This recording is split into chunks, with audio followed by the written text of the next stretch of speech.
all you cool cats and fine felines. It's Leah and Lynn. And today we are in the middle of nowhere.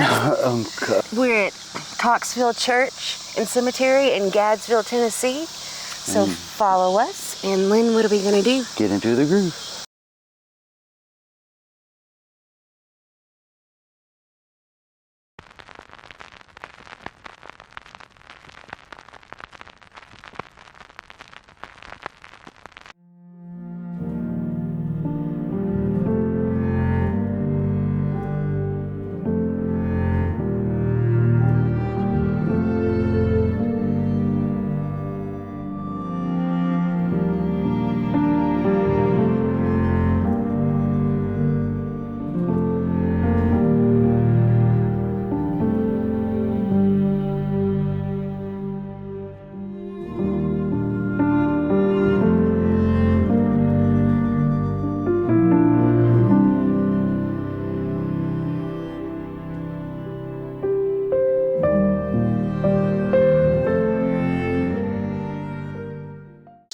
Rock critic Dave Marsh, he credits Mr. Scotty Moore for inventing the power chord during his part in Jailhouse Rock. So like, people say that he arguably invented the power chord. That's amazing. Yeah, that's some big stuff. And he was voted the 29th best guitarist in Rolling Stone's list of top 100 all-time guitarists in 2011. Amazing. He was also inducted into the Rock and Roll Hall of Fame in the year 2000 and the Musicians Hall of Fame and Museum in 2007. And the Memphis Hall of Fame in 2015. Exactly just right. Just a year before he died. And crazy is Keith Richards was a big fan of Scotty Moore. Keith Richards like really looked up to Scotty Moore, and there's a quote that he says, "When I heard Heartbreak Hotel, I knew what I wanted to do with life. It was plain as day. All I wanted to do in the world was to be able to play and sound the way that Scotty Moore did. Everyone wanted to be Elvis that I knew, but I wanted to be Scotty Moore." That's crazy. That's coming from Keith Richards. I got goosebumps seriously up my legs. We're standing right here with him. And Scotty Moore was influenced by Chet Atkins. Yeah, he was a big Chet Atkins fan. When he was underage, he actually enlisted in the Navy, and he served in Korea and China. Underage, from 1948 to January 1952. I don't know if he got caught or what. How does that work? I know, like now you have to have a birth certificate or everything, right? But before he joined with Elvis, he was part of the Starlight Rangers. That's... Whenever he met Sam Phillips and met up with Bill Black, and they were in that first session with Elvis. Bill Black was a double bass player, and he brought a rhythmic propulsion said by Phillips. Yeah, and they've been playing all day long and not getting anywhere. But in 1954, Moore and Black accompanied Elvis on what should have become Elvis's first, it initially became Elvis's first hit, and That's All Right. The story of how that got there is... They've been playing all day long, not getting anywhere, and Sam Phillips kept trying to like put them in a different box and trying to tell them to pick like this and sing this like went on this. for hours. Yeah, and Sam was just like fed up, so he like left the room, or he left the soundboard, he like left the door open. Yeah, everybody was getting ready to go home. Yeah, and Elvis sat down and started, where he got the guitar, and he started playing the 1946 hit, That's All Right, Mama. And Scotty Moore said... All of a sudden, Elvis just started singing this song, jumping up and acting a fool, man. Then Bill picked up his bass and started acting a fool as well. So what did I do? I started doing the same thing. Sam, I think he still had the door open to the control booth. He stuck his head out and he said, "What are y'all doing now?" And we said, "We don't know." He said, "We'll pick it back up and try to find a place to start." Phillips quickly began taping all this because this was the sound he was hearing for the first time, and it was the sound he had been looking for since these guys first got together. So they all influenced each other, and I just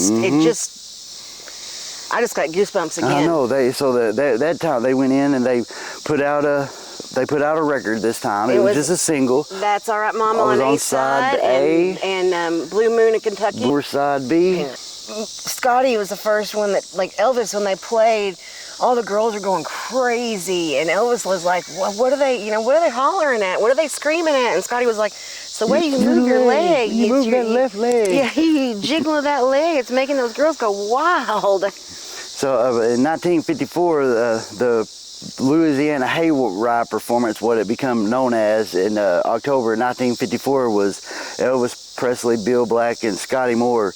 At that time, they were all introduced to everyone as the Blue Moon Boys. And, for a time, Moore served as Presley's personal manager.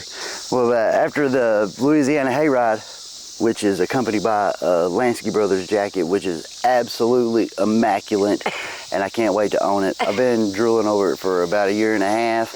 Sometimes I go in there and they have some ones that are on sale, or some ones that are limited time and won't be there forever. So I got to get them, but that one the Hayride one will be there forever. It's a anyway, staple. We'll get back to it.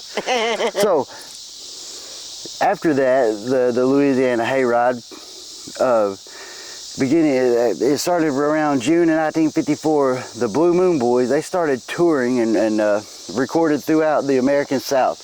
And Elvis's popularity grew and grew and grew. The older people, the adults, they didn't like him, but the teenage girls, they fell in love with him. And he began touring nationwide then, appearing on the distinguished programs such as the Ed Sullivan Show, which at that time was a hallmark of success for young artists. Wow, did you hear that? Yeah, I don't know what that was. And on April 3rd, 1956, they performed Shake, Rattle, and Roll, Heartbreak Hotel, and Blue Suede Shoes on the Milton Berle Show. Yeah. Elvis and the band appeared on the Steve Allen Show in the comedy sketch performing Hound Dog to an actual hound dog, and I don't think Elvis liked that very much. Probably not.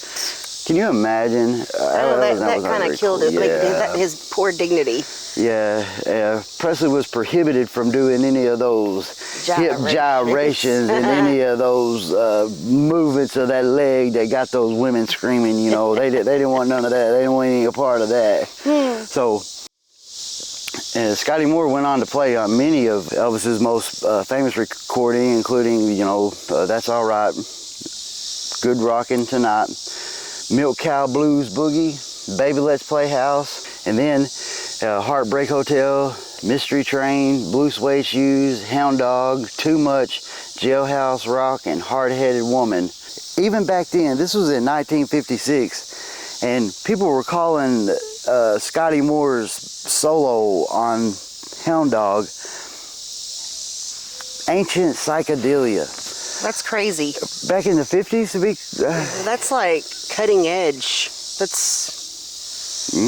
I wouldn't even think they'd know what that was back then. Yeah, exactly. That's what I was thinking. Crazy. How did they know? How did they get that? I don't know. But, they all went out to Hollywood in 1957 to record "Loving You," and Moore and Black drove to boredom because Elvis, he was all the time, in the shoots and everything, and they never got to see him.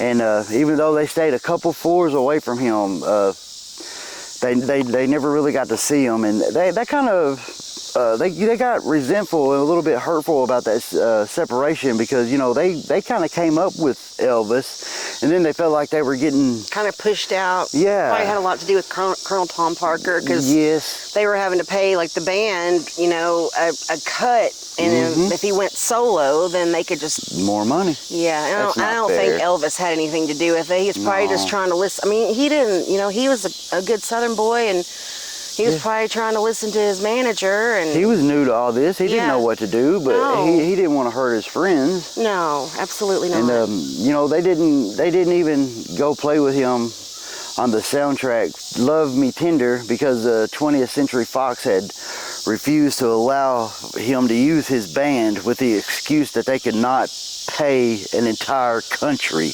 I mean, come on. So they kind of got pushed to the side for a while, but they offered him to come back eventually and pay him like per diem. Yeah, they did. and that wasn't right.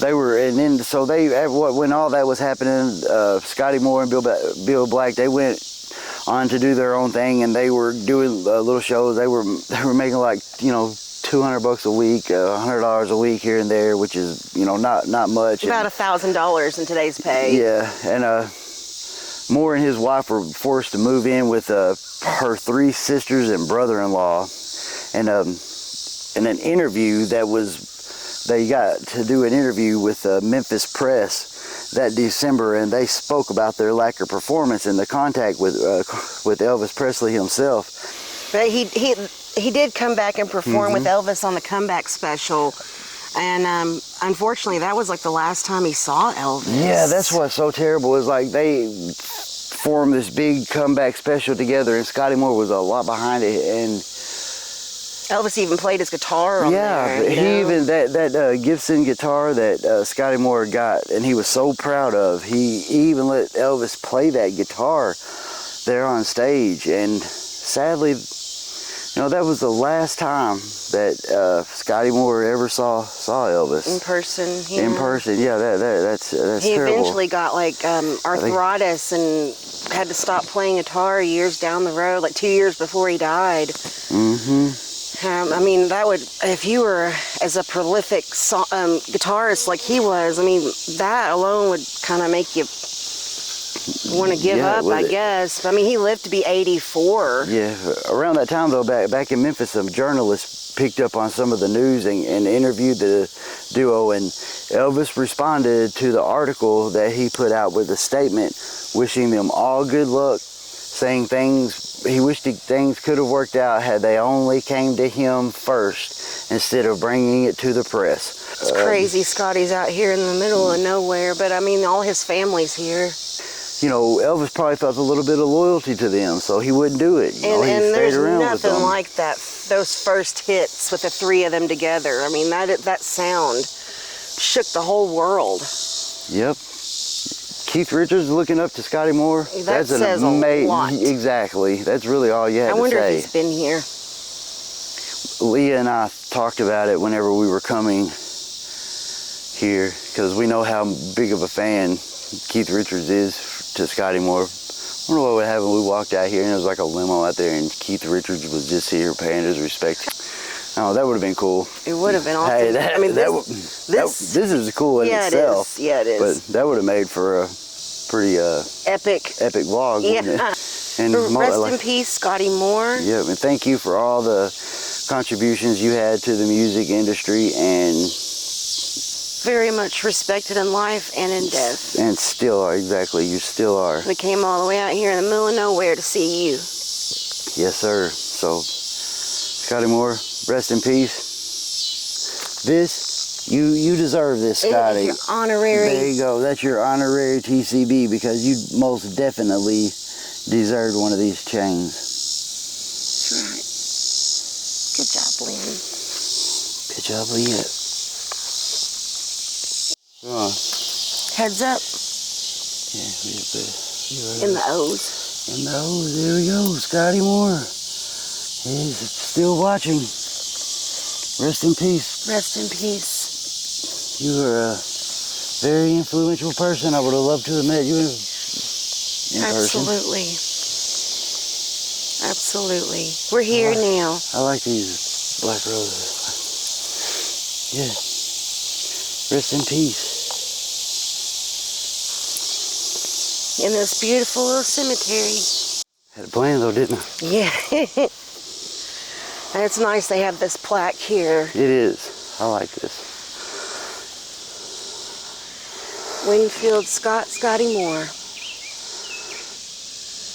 So with in 1874, land grants Needham Moore, D.H. James, and James Alexander Cox, all descendants of Moses Cox, from who Coxville was named. The original trustees established the Cox Chapel Church of Christ and Cemetery. All 3 are interred here along with Winfield Scotty Moore III, the great-grandson of Needham Moore. Scotty Moore is credited with discovering Elvis Presley and playing guitar on his first hit, That's All Right. recorded at Sun Studio Records in Memphis, Tennessee on July 5th, 1954.